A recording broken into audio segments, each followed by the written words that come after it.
కొణిదెల పవన్ కళ్యాణ్ అమ్మ కడుపున ఆఖరివాడిగా పుట్టిన అందరికీ మంచి చేయాలి, మేలు జరగాలి అనే విషయంలో ముందువాడుగా ఉంటాడు. తన గురించి కంటే జనం గురించి ఎక్కువగా ఆలోచించే మనస్తత్వం నా తమ్ముడు కళ్యాణ్ బాబుది. ఎవరైనా అధికారంలోకి వచ్చాక ప్రజలకు ఏదైనా చేయాలనుకుంటారు. కానీ కళ్యాణ్ తన సొంత సంపాదనని కౌలు రైతులు కన్నీళ్లు తుడిచేందుకు ఖర్చు పెట్టడం, సరిహద్దు దగ్గర ప్రాణాలొడ్డి పోరాడే జవాన్ కోసం పెద్ద మొత్తం అందివ్వటం, అలాగే మత్స్యకారులు ఇంకా ఎందరికో తాను చేసిన సహాయం చూస్తుంటే ఇలాంటి నాయకుడు కదా జనాలకు కావాల్సింది అనిపిస్తుంది. ఒక రకంగా చెప్పాలంటే సినిమాలోకి తను బలవంతంగా వచ్చాడు, రాజకీయాల్లో మాత్రం ఇష్టంతోనే వచ్చాడు. ఏ తల్లికైనా తన కొడుకు కష్టపడుతుంటే గుండె తరుక్కుపోతుంది.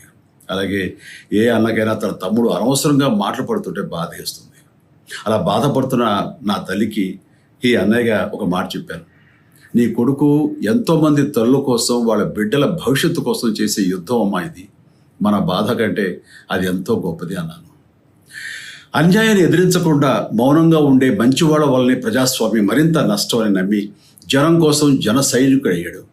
తాను బలంగా నమ్మిన సిద్ధాంతం కోసం తన జీవితం రాజకీయాల్లోకి అంకితం చేసిన శక్తిశాలి పవన్ కళ్యాణ్. ప్రజల కోసం, రాష్ట్ర భవిష్యత్తు కోసం ఆ శక్తిని వినియోగించాలి అంటే చట్టసభలో అతని గొంతు మనం వినాలి. జనమే జయను నమ్మే జనసేనాని ఏమి చేయగలడో చూడాలంటే మీరు పిఠాపురం ప్రజలు కళ్యాణ్ని గెలిపించాలి. మీకు సేవకుడుగా, సైనికుడుగా అండగా నిలబడతాడు. మీకోసం ఏమైనా సరే కలబడతాడు, మీ కళ నిజం చేస్తాడు.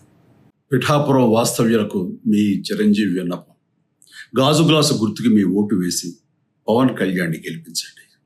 జై హింద్.